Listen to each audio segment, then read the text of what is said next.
Complex number के बारे में पढ़ते हैं। जितनी बकवास करनी थी मैंने कर ली, है ना। अब इसके पार्ट को देख के और फिर क्लास को ओवर कर लेते हैं। तो मैं एक फाइल सिस्टम बनाने जा रहा हूँ जिसका नाम मैं रखूंगा क्या, कॉम्प्लेक्स।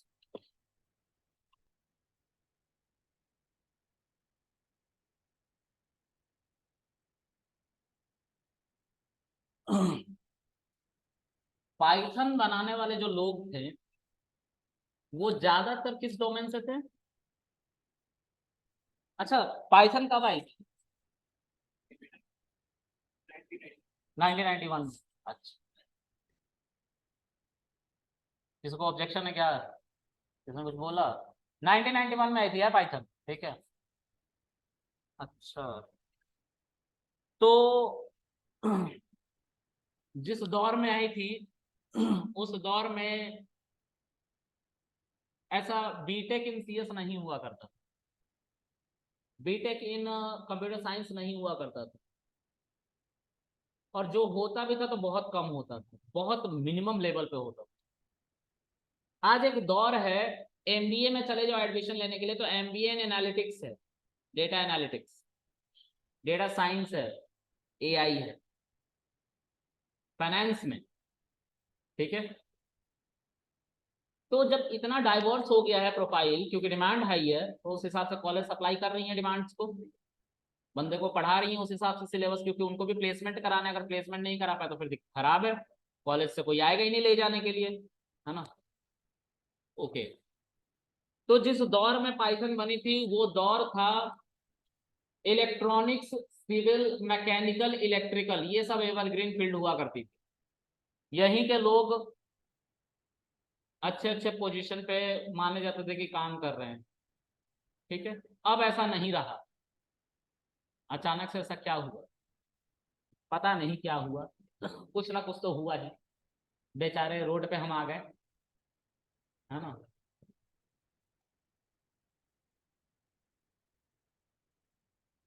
तो उस समय, अच्छा कौन यहाँ पे इलेक्ट्रॉनिक्स इंजीनियर है और इलेक्ट्रिकल इंजीनियर है? तो चोरों की तरफ क्यों हाथ उठा रहे हो? से आउट लाउड, हाँ मैं हूं। क्या, कौन हो? इलेक्ट्रिकल और इलेक्ट्रॉनिक्स। देखो, चोर की तरह हाथ कोई मत उठाना, मुझे कभी भी पता चल गया तो याद रखना, मुझे याद रहता है। पीजी है, बीसीए, अच्छा। चलो, इलेक्ट्रिकल इंजीनियर ना। इलेक्ट्रिकल और इलेक्ट्रॉनिक्स में क्या डिफरेंस है, ब्रॉड डिफरेंस, एक लाइन में?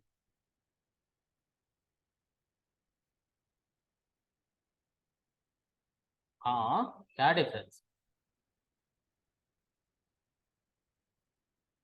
कोई डिफरेंस नहीं है। तो मैं क्या समझू इस खामोशी का मतलब? कुछ भी समझ लूं? अरे कुछ बताओ। सबने पीरियोडिक टेबल देखा है? किसने किसने देखा, हाथ उठाओ। बाकी सबने नहीं देखा, गुड। तुमने देखा है तो हाथ क्यों नहीं उठा रहे हो? मुख्यमंत्री हो, उठाए हो, सॉरी, माय बैड। चलो, तो उस पीरियोडिक टेबल के अंदर मेटल, नॉन मेटल और मेटलॉइड्स तीन पार्ट है ना।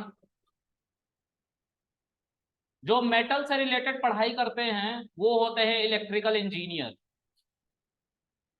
और जो मेटलॉइड से रिलेटेड पढ़ाई करते हैं वो होते हैं सेमीकंडक्टर बनाने वाले, जो इलेक्ट्रॉनिक्स इंजीनियर होते हैं। और आप लोग को जान के खुशी होनी चाहिए कि जो आपका पीसी है उसमें जो पीसीबी लगा हुआ है, पीसीबी उसके अंदर, वो सेमीकंडक्टर से बना हुआ है। Semiconductor show dual nature.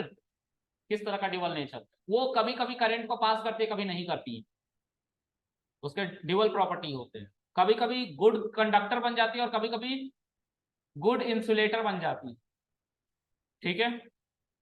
तो वो सेमीकंडक्टर होते हैं, ठीक है।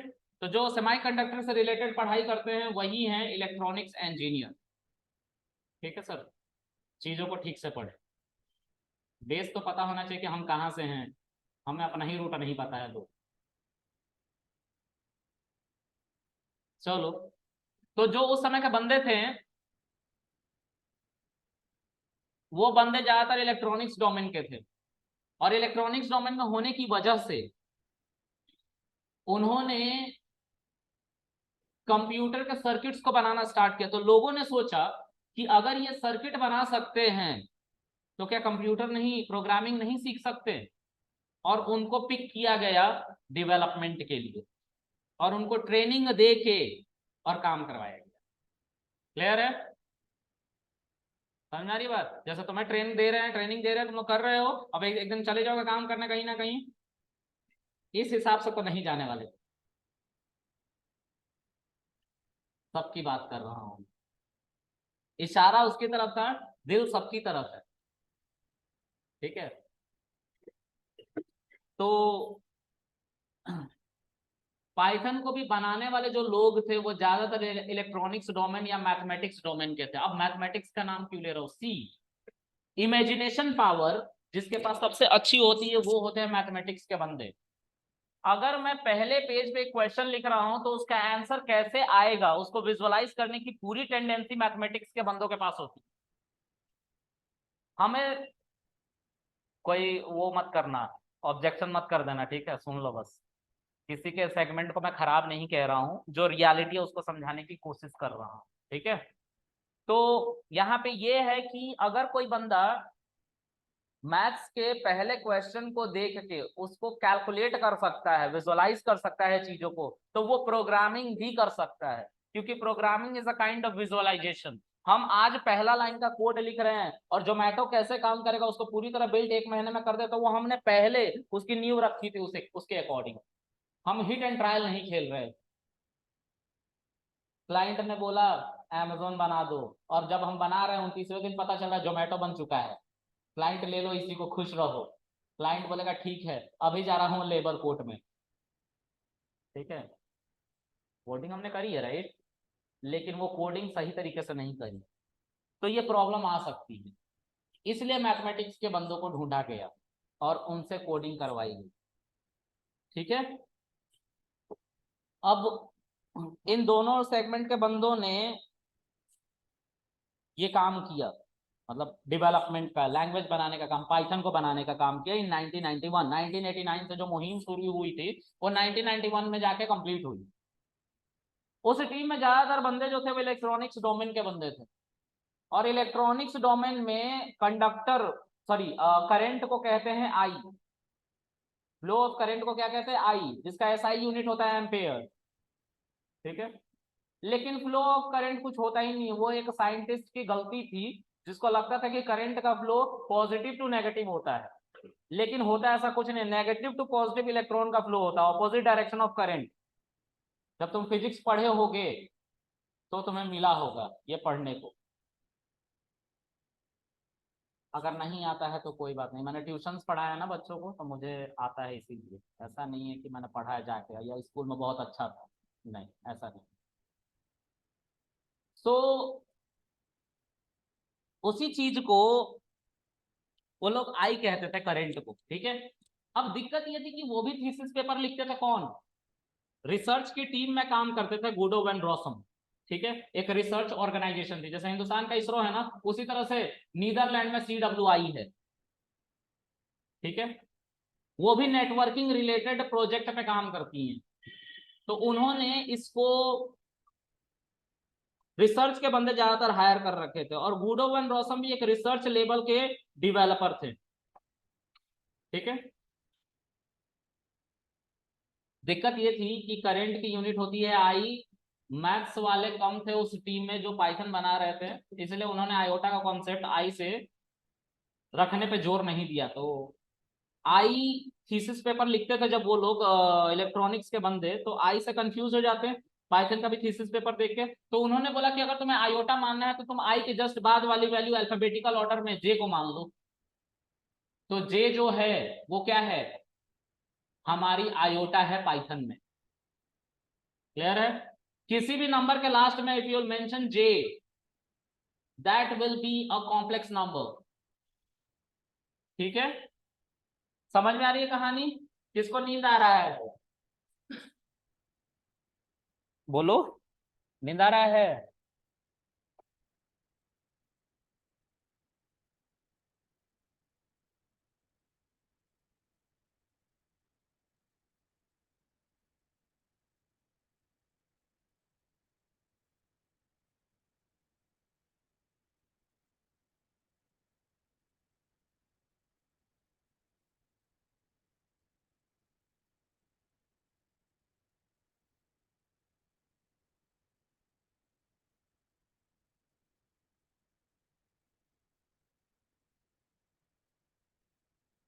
कॉम्प्लेक्स डेटा टाइप, ठीक है, इसमें दो बातें होती हैं। एक तो होता है हमारा कंस्ट्रक्टर, दूसरा होता है हमारा लिटरल। ठीक है, ओके। ध्यान से देखो, मैं एक कॉम्प्लेक्स डेटा टाइप बनाने जा रहा हूं, 2+4j। क्या लिखा है मैंने? 2+4j। इसमें रियल पार्ट कौन सा है, इमेजिनरी पार्ट कौन सा है? ओके। अगर मैं प्रिंट ए करूंगा, I will get the output in parenthesis, like 2+4j will be in a parenthesis, एक पैरेंथेसिस के अंदर होगा। See, this is a complex number. ठीक है, अब एक और कॉम्प्लेक्स नंबर बनाता हूं। दिस इज 5 और j, again this is a complex number. इसको पैरेंथेसिस में नहीं लिया गया क्योंकि वहां पे प्लस सिंबल से रियल पार्ट भी ऐड हो रहा था ना, इसलिए पैरेंथेसिस लिया गया। क्लियर है? तो ये हमारा कॉम्प्लेक्स नंबर है। अच्छा सर, कॉम्प्लेक्स नंबर की जरूरत क्यों है जब आप कॉम्प्लेक्स नंबर का यूज ही नहीं कर पा रहे, तो नंबर ही नहीं पता है, तो ये कैसे बन सकता है? मैंने बोला देखो कैसे बन सकता है। जब बड़े बड़े एक्सपेरिमेंट होने लग गए, मैथमेटिक्स के इक्वेशन बनने लग गए, तो लोगों ने अपने थ्योरम लिखे, थ्योरम के साथ साथ उन्होंने एक्सप्रेशंस भी लिखे मैथ्स के, कुछ ऐसा।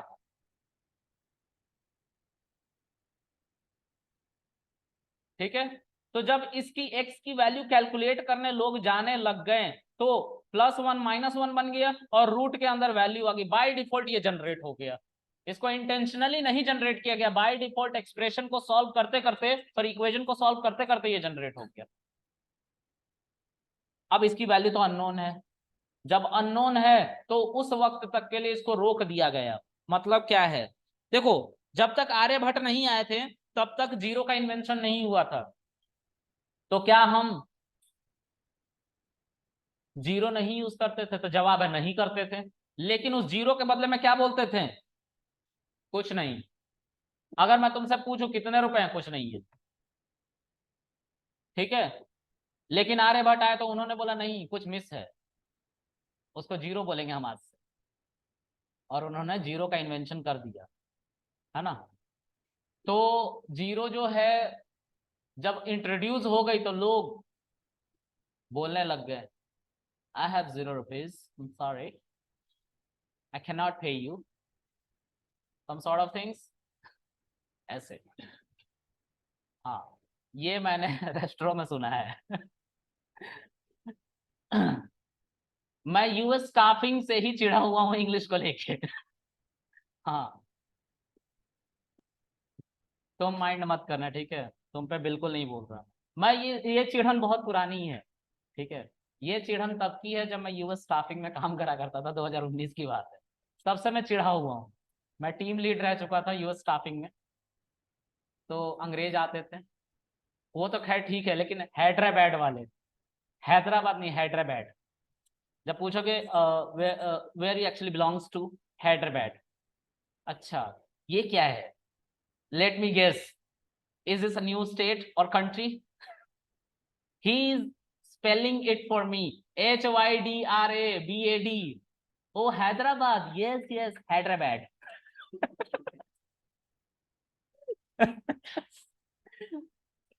वो बंदा उसके बाद भी हैदराबाद बोल रहा है।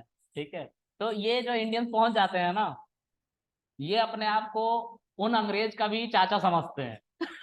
समझ रहे हो? वहीं से चिढ़न है मुझे। JNTU का स्टूडेंट, JNTU सबसे बदनाम कॉलेज हो चुका है यूएस में, क्योंकि सबसे ज्यादा फर्जी जो सिटीजन वहां पे पहुंच रहे हैं ना, बंदे जो कॉलेज के नाम पे जाते हैं और अपने आप को H1 भी बताते रहते हैं ओपीटी पे, उनसे चिढ़न अलग ही रहती है। वो अलग लेवल के अंग्रेज हैं, पैदा हो रहे हैं हैदराबाद में और बन क्या रहे हैं, प्योर अंग्रेज। ऐसा नहीं करना होता, ये गलत है। मैं सबको नहीं कह रहा हूँ, JNTU के कुछ बंदे अच्छे अच्छे भी हैं, लेकिन वो कुछ जो बंदे हैं ना जो ओवर हो जाते हैं, वही है हैदराबाद, है ना। चलो, जो भी हो, तो एक्सेंट इज गुड, है ना। आपका भी एक्सेंट अच्छा था, मुझे कुछ याद आ गया था, है ना। एक्सेंट होना चाहिए। अब हम हिंदी बोले तो ऐसा थोड़ी ना हिंदी बोलूंगा जैसे बिहार में बोला जाता है ना। हम आ रहे हैं, काहे नहीं वेट कर रहे हो, ऐसा नहीं बोल सकते ना। I have to speak like, हम मैं आ रहा हूँ, वेट करो प्लीज, है ना, ऐसे बोलूंगा। तरीका तो होना चाहिए, बोलने का तरीका है ना, बहुत अच्छा तरीका है, बट मुझे कुछ याद आ गया। चलो, ओके, आगे है C is equal to 0J। 0J जो है, अब एक एक चीज देखो ध्यान से, मैंने ना कभी भी नंबर के बीच में और अल्फाबेट के बीच में जो J यूज कर रहा हूँ उसके बीच में मल्टीप्लिकेशन का सिग्नेचर या प्लस का सिग्नेचर या माइनस का सिग्नेचर नहीं दिया। मैंने हमेशा क्या लिखा, नंबर के जस्ट बाद J लिखा, विदाउट एनी स्पेस, मैंने स्पेस भी नहीं दिया। और जब मैंने ये करा तभी कॉम्प्लेक्स नंबर इसको माना जा रहा था, और इसको मैं प्रूफ करने के लिए क्या कर सकता हूँ, इसका टाइप निकाल सकता हूँ इसी के अंदर। तो कॉमा स्पेस से रिप्लेस हो जाता है और टाइप भी हमें बता दिया जाएगा, 0 जो complex number, class complex, okay. लेकिन अगर मैं इसके बीच में स्पेस दे दूं तो देखो J का कलर चेंज हो गया, कलर चेंज करके भी ये बताता है तुमने कुछ गलती कर दी है। तो अब J की वैल्यू ये कैलकुलेट करेगा बट एरर देगा, इनवैलिड सिंटेक्स, पता नहीं तुमने क्या लिख दिया है, ना तो ये किसी डेटा टाइप से बिलोंग कर रहा है ना कुछ, स्पेस क्यों दे दिया तुमने, सॉरी ये एरर है। और इनवैलिड सिंटेक्स लिख रहा, मतलब पाइथन के ग्रामर में ही कुछ ऐसा मेंशन्ड नहीं है जो तुमने लिखा है। अगर तुम इसको ऐसे कर लेते डबल कोट के अंदर तो हम इसको स्ट्रिंग मान लेते, कोई दिक्कत नहीं थी, लेकिन अभी तो ये कुछ नहीं है जो तुम करके आए थे। तो हमेशा याद रखना, कॉम्प्लेक्स एक नंबर तभी कॉम्प्लेक्स नंबर होगा जब J उससे बिल्कुल स्टिक रहे, बिना किसी सिग्नेचर के, बिना कोई अरिथमेटिक ऑपरेशन का सिग्नेचर के। ऐसा क्यों रखा गया, जैसे 0 का इन्वेंशन बाद में हुआ लेकिन उससे पहले लोग यूज तो कर रहे थे ना, मेरे पास कुछ भी नहीं, उसी तरीके से कल को कोई ना कोई धुरंधर आएगा और J की वैल्यू यानी कि आयोटा को कैलकुलेट करेगा, और जिस दिन उसने कैलकुलेट कर दिया प्रूफ के साथ, क्योंकि बिना प्रूफ के मैथ्स में कुछ भी एक्सेप्टेबल नहीं है, जिस दिन प्रूफ के साथ किसी ने इसको कर दिया सॉल्व, उस दिन J की वैल्यू कैलकुलेट हो जाएगी, आयोटा की वैल्यू कैलकुलेट हो जाएगी, और उसी दिन से जितने कैलकुलेशन फंसे पड़े वो आगे की तरफ बढ़ जाएंगे। ठीक है, इसलिए इसको ऐसे रखा गया, तो ऐसे रखा गया। कल को जैसे ही J की वैल्यू पता चलेगी हम सभी J के आगे मल्टीप्लीकेशन या जो ऑपरेशन लगा के वैल्यू कैलकुलेट कर लेंगे, आंसर आ जाएगा। ठीक है, ऑब्सलेट नहीं कर सकते हैं चीजों को। ऑब्सलेट करने का मतलब है आप एक पार्ट को निकाल के फेंक रहे हो, आप उसको फेस नहीं कर पाए फेंक दे रहे हो, ऐसा थोड़ी ना होता है। चलो, कॉम्प्लेक्स नंबर पता चल गया सबको। कॉम्प्लेक्स नंबर को आप आज पहली बार और आखिरी बार पढ़ रहे हो, क्योंकि ना तो आप रिसर्च में जाने वाले हो ना कहीं और।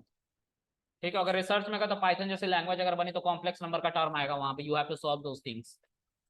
ठीक है, चलो आगे देखते हैं। अब है ऑपरेशंस, मतलब हम प्लस माइनस कर सकते हैं, right, because this is also a number. हम मना नहीं कर सकते हैं कि ये हम इस पर ऑपरेशन नहीं करेंगे, यानी कि plus minus divide multiply root cube by quadratic ये सब पावर नहीं लगा सकते हैं, ये सब लगा सकते हैं ऑफ कोर्स, राइट। तो for example I have 2 plus 2J, okay, multiplying to another complex number, let's say 4 plus 4J, I will get something, which is 16J. When you will solve this, you will get this. ठीक है, 16J मिल रहा है। ठीक है, let's solve. 2 इससे multiply होगा तो क्या हो जाएगा, अच्छा ये थोड़ा गलत नहीं आ रहा है क्या, गलत आ रहा है ना। चलो, 4 दूनी 8, 4 दूनी 8, अंग्रेजी काउंटिंग भी आती है और टेबल भी आता है, तो कोई जज मत करना प्लीज, ठीक है। 2 4 जा 8। अच्छा, एक एक चीज, इन सिंबल का भी ऑपरेशंस होता है, पता है ना सबको? इन सिंबल का ऑपरेशन होता है ना, प्लस मल्टीप्लाई प्लस क्या होगा, प्लस प्लस से मल्टीप्लाई होगा तो क्या होगा, प्लस होगा। प्लस माइनस से मल्टीप्लाई होगा तो क्या होगा, माइनस मल्टीप्लाई प्लस, और माइनस मल्टीप्लाई माइनस। बहुत बढ़िया, ये मैथ्स के नियम है, इसको मैंने नहीं बनाया, पता नहीं कौन था। तो मैं यहाँ पे 2 4 जा 8 जब कर रहा था तो इसके आगे कुछ भी नहीं है, इसके आगे कुछ भी नहीं है, मतलब क्या है, प्लस है, तो प्लस प्लस प्लस, ठीक है। जब इसी 2 को मैं 4 से मल्टीप्लाई करता तो यहाँ पे कुछ भी नहीं है, मतलब प्लस है, और यहाँ पे तो प्लस लिखा ही हुआ है, तो 4 2 जा 8 8 जे, ठीक है। अच्छा, लेकिन मुझे ये आंसर गलत क्यों मिल रहा है? अच्छा, 4 2 जा 8, अब जे भी है यहाँ पे तो जे आ जाएगा, और प्लस है यहाँ पे कुछ भी नहीं है, मतलब प्लस है, ओके। फिर उसके बाद 4 2 जा 8 जे, ठीक है। तो ये तो ज्यादा हो गया ना, गलत आ गया ना हमारा आंसर है।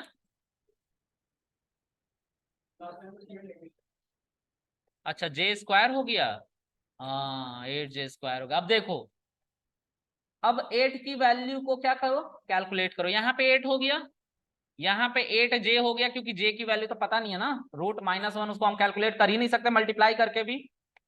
अच्छा, यहाँ पे भी 8 जे है, और यहाँ पे देखो ध्यान से, अगर हम √-1 के ऊपर ही स्क्वायर लगा दें तो रूट जब ये हटेगा तो मल्टीप्लाई 1/2 होता है ना पावर, तो 2 2 से कैंसिल होगा तो रूट कैंसिल आउट हो जाएगा, हट जाएगा, क्या बचा 8 प्लस 8 जे, तो 8 8 16 हो जाएगा ना, 16 जे प्लस, यहाँ पे माइनस यहाँ पे प्लस, और ये मल्टीप्लाई हो रहा तो -8 होगा, -8। अब -8 और +8 कैंसिल आउट, क्या बचा, बचा। इसी तरह से डिवाइड भी होता है, मल्टीप्लाई भी होता है, तो कोई दिक्कत नहीं, सब ठीक, ठीक है। तो यही हमारा कॉम्प्लेक्स नंबर था। अगर आपसे कोई बंदा बोले कि एम्प्टी कॉम्प्लेक्स यानी कि खाली कॉम्प्लेक्स नंबर बनाओ, तो you simply have to mention a variable and complex parenthesis means constructor of complex number, तो तुम्हें क्या मिलेगा, you will get 0 J. Clear है? अगर कोई बंदा आपसे बोले कि लिटरल की हेल्प से बनाओ, तो दिस इज लिटरल राइट, 0 जे, हम बी को असाइन कर देंगे और मेंशन करेंगे 0 जे, तुम्हें मिल जाएगा क्या? क्लियर है? चलो, तो इस तरह से हमारा ये डेटा टाइप खत्म हो जाता है, आप प्लस माइनस कर सकते हैं, ठीक है। अगर आपको चेक करना है कि कोई नंबर कॉम्प्लेक्स नंबर है कि नहीं, तो आपको उसका टाइप निकालना पड़ेगा, जैसे अभी निकाला था ऊपर में मैंने टाइप, तो क्लास बता रहा था ना कॉम्प्लेक्स, उसी तरीके से। चलो, आज के लिए इतना रखते हैं, बाकी हम कल मिलेंगे, बाय।